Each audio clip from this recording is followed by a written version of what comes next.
And now a new game all the kids are playing, as well as Wall Street veterans, and they're raging about it. Spac, de-Spac, or fold. And who better to join us with an update of this beleaguered sector is Alexandra Semenova.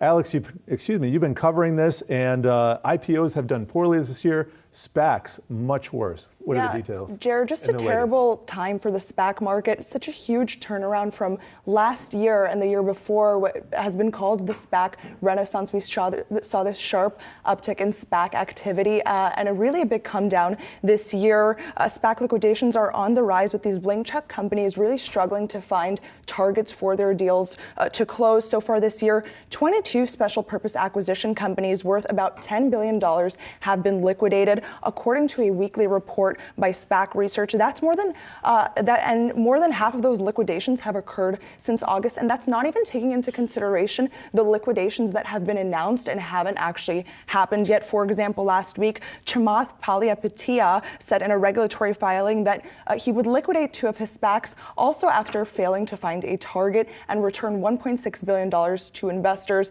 Bill Ackman also liquidated his vehicle. So it's just one after the other that is falling apart.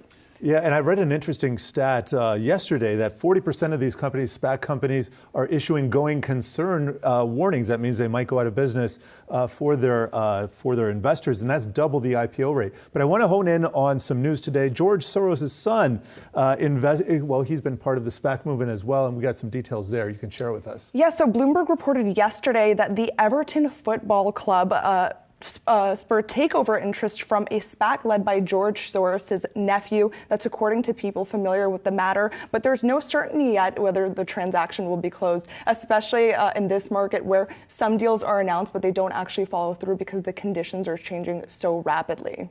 Yep, rapidly changing conditions. We've come to see this as the new norm. Yahoo Finance's Alex Semenova, thank you for sharing that.